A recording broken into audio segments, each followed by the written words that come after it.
Les matins d'été. Julie Gacon. Près de 9 pharmacies sur 10 étaient fermées samedi, rideaux baissés et écriteaux parfois rédigés à la hâte. Fermer un jour pour ne pas fermer toujours, c'est le slogan de cette mobilisation contre un arrêté ministériel publié le 6 août au journal officiel. Ce texte concerne les remises que les pharmaciens obtiennent en général quand ils achètent des médicaments génériques à des laboratoires. Jusque-là, ces remises pouvaient atteindre 40% du prix, mais à partir du 1er septembre, elles ne dépasseront plus 30%, puis 20% en 2027. Une mesure qui ne bénéficiera qu'aux laboratoires et à personne d'autre, disent les pharmaciens. Bonjour Étienne Nouguez. Bonjour. Merci beaucoup d'être avec nous. Vous êtes sociologue, chercheur au CNRS et à Sciences Po, au Centre de sociologie des organisations. D'abord, pourquoi les pharmaciens pouvaient-ils négocier ces ristournes auprès des laboratoires et depuis quand ? En fait, le lancement de ces remises remonte au début des années 2000 avec la mise en place du droit de substitution pour les pharmaciens qui leur permet de remplacer un médicament original par un médicament générique. Un médicament générique, il est toujours fabriqué à partir de la molécule d'un médicament déjà commercialisé et dont le brevet est tombé dans le domaine public. On le rappelle en 2 mots. Exactement. Et en fait, ce droit de substitution les met en position de force vis-à-vis des fabricants de génériques qui sont en concurrence les uns avec les autres et pour être référencés dans les officines. Et donc, pour gagner des parts de marché et s'assurer que le pharmacien choisit leur marque de générique, ils concèdent des remises, c'est-à-dire qu'ils reversent une partie de l'argent qu'ils gagnent dans la vente des génériques.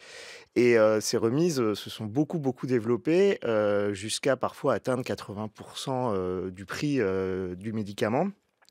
Et l'État a décidé au milieu des années 2000 de les plafonner pour éviter en fait que les laboratoires de génériques ne vendent à perte. Donc on avait déjà plafonné ces ristournes au début des années 2000, époque où on incitait les pharmaciens par ailleurs à acheter des génériques auprès des laboratoires. C'était pas une évidence pour eux à ce moment-là ?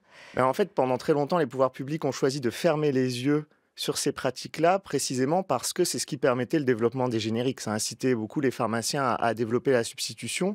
Et quand la substitution a commencé à atteindre 70-80%, voire aujourd'hui on est à 90%, les pouvoirs publics ont jugé que ça devenait problématique en fait que les industriels rendent autant d'argent aux pharmaciens. Et donc, c'est un peu le sens de cet arrêté, en fait, c'est de permettre effectivement, comme vous l'avez dit, de retourner une partie de l'argent aux industriels pour qu'ils soient rentables. Et pourtant, vous sembliez dire, Étienne Nouguez, au tout début de cet entretien, que les industriels y trouvaient leur compte d'une certaine façon, puisqu'ils sont en concurrence auprès des pharmaciens et que celui qui concédait une ristourne intéressante se voyait peut-être mis, je ne sais pas, en avant dans les officines, ou en tout cas, il semblait trouver que le système leur convenait. En fait, ils étaient plus prisonniers de ce système qu'autre chose, puisque le problème, c'est que si vous commencez à baisser ces remises, n'importe quel nouveau fabricant peut prendre votre place dans l'officine. Donc, c'est ce qu'en économie, on appelle les marchés contestables, c'est-à-dire que si vous baissez ce niveau de remise, vous allez perdre votre place. Donc, ils sont davantage prisonniers que gagnants à ce système. Donc, pourquoi cette réduction d'abord ? Parce que pour comprendre pourquoi l'État a décidé de replafonner et de diminuer cette ristourne progressivement, pourquoi cette réduction accordée aux pharmaciens sur les médicaments génériques par les laboratoires serait en partie responsable des pénuries récentes sur certains médicaments génériques ? C'est l'une des causes avancées.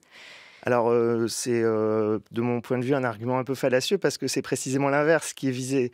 L'association des industriels de générique, le GEM, s'est plaint régulièrement tout au long de l'année et notamment cet hiver que l'une des causes des pénuries de médicaments qui concernent aux 3/4 des anciens médicaments, donc des médicaments génériques, était liée au faible prix qui était accordé au générique. Et donc l'idée de cette mesure, c'était précisément d'essayer d'augmenter la rentabilité des génériques dans une idée aussi de relocaliser la production en France, qui est une politique qui est portée par le gouvernement depuis pas mal d'années, et sans grever les comptes de l'assurance maladie, c'est-à-dire sans augmenter le prix que paye l'assurance maladie. Et donc, en fait, en transférant une partie de l'argent qui aujourd'hui est perçu par les pharmaciens vers les industriels. Oui, donc c'est bien ça, c'est ce que l'État dit. On arrête ces ristournes-là, ou en tout cas on les plafonne, parce que elles sont en partie responsables des pénuries récentes sur certains médicaments médicaments génériques, puisque les génériques ne sont plus assez rentables pour les laboratoires, donc ils ne les produisent plus en quantité suffisante.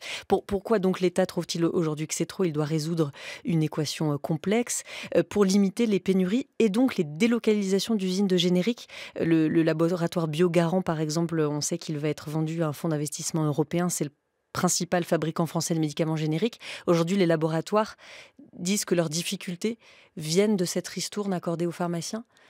Non, les laboratoires disent que cette difficulté vient en partie du faible prix comparé à l'augmentation des coûts de production. Ah, le faible prix à l'origine, pas le faible prix auquel ils vendent aux pharmaciens. Non. D'accord. Alors, il se trouve que ça grève Oui. leur revenu de donner cet argent-là aux pharmaciens, mais eux, ce qu'ils voudraient, c'est avoir davantage d'argent. Et c'est le pouvoir public qui dit cet argent-là, on va le prélever sur ce que touchent les pharmaciens plutôt que sur ce que paye l'assurance maladie. L'idée donc de réduire les marges des pharmaciens, ce qui permettrait par ailleurs de renflouer les laboratoires sans en enlever de l'argent dans les poches des consommateurs. Aujourd'hui, quelle part représente dans leur chiffre d'affaires ou leurs bénéfices la marge que les pharmaciens touchent sur la vente de médicaments génériques ? Alors, il faut distinguer deux marges. Il y a la marge avant, donc c'est la marge légale qui est concédée, qui est fonction du prix, mais qui en gros est autour de 10% pour les médicaments qui sont de moins de 23 €. Et cette remise de 40%, il y avait eu un calcul qui avait été fait par la commission des comptes de la sécurité sociale qui estimait que ça représentait à peu près 18% des revenus des pharmaciens en 2019. Et donc, en divisant par 2, ça veut dire qu'on va grever leur budget de 10%, ce qui est une somme considérable et ce qui explique aussi leur colère. Comment les syndicats de pharmaciens ou de pharmacie ont fait leurs calculs quand ils affirment que la baisse de cette ristourne pourrait représenter pour eux entre 15 000 et 45 000 € de pertes par pharmacie et par an? C'est précisément sur ça, c'est-à-dire qu'ils ont, moi j'ai fait le calcul à partir des comptes de la sécurité sociale qui estimaient que c'était environ 1,3 milliard. Donc si on divise par 20 000 pharmacies, on arrive à 35 000 €. Donc on est à peu près sur ces ordres de grandeur-là. Mais est-ce qu'elles sont toutes concernées de la même façon? Parce que les petites pharmacies seraient a priori plus fragiles que les grosses?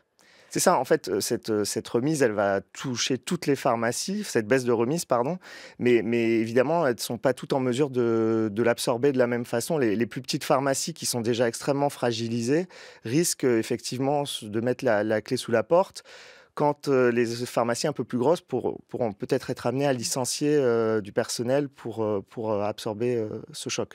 Le Conseil national de l'ordre des pharmaciens assure que 200 à 300 pharmacies ferment déjà leurs portes chaque année, mais les raisons sont multiples. Elles ne sont pas seulement liées à ce plafonnement de la ristourne que les pharmaciens obtiennent auprès des laboratoires pour acheter des médicaments génériques. Quelles sont les autres difficultés auxquelles les pharmaciens se disent aujourd'hui de plus en plus régulièrement confrontés? Ils ont été en grève aussi au printemps.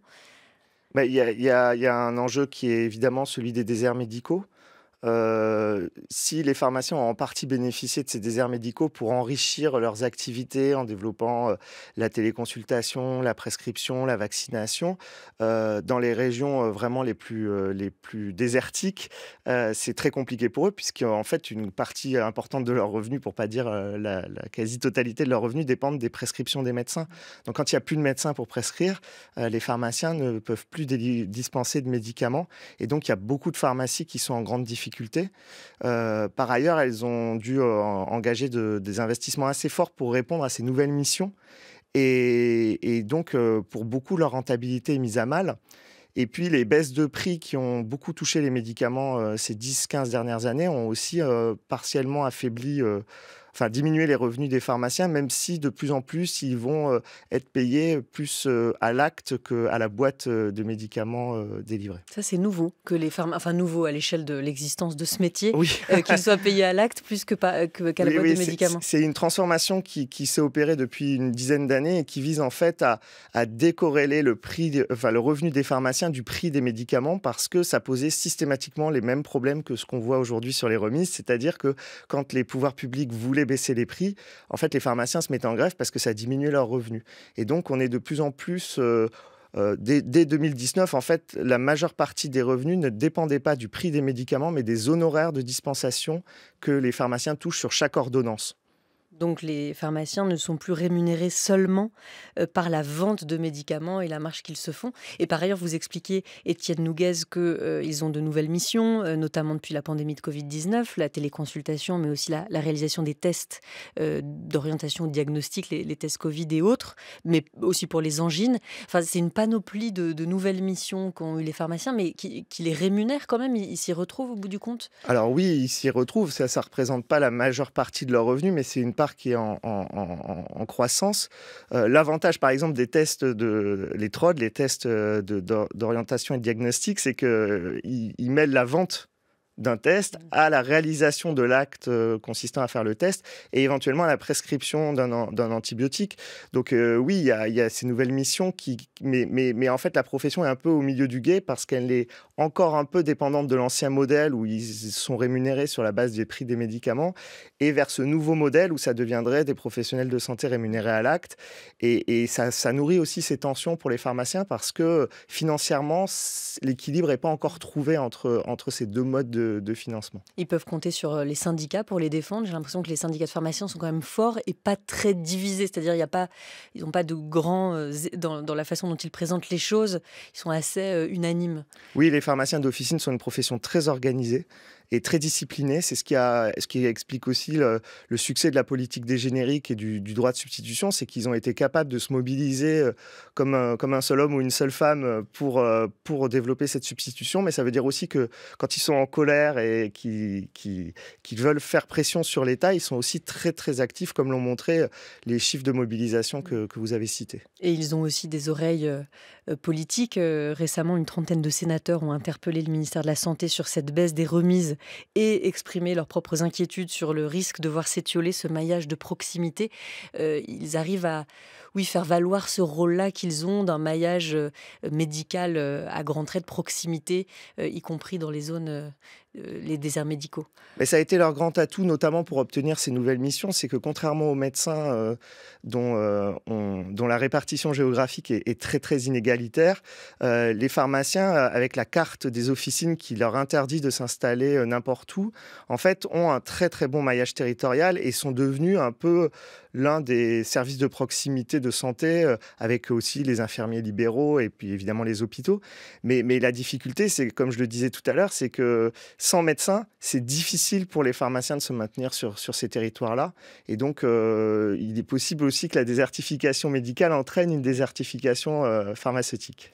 Merci beaucoup, Étienne Nouguez, d'être Merci à vous. venu répondre à ces questions importantes qui nous concernent tous. Je rappelle que vous êtes sociologue, chercheur au CNRS et à Sciences Po, au Centre de sociologie des organisations. Merci beaucoup. Merci.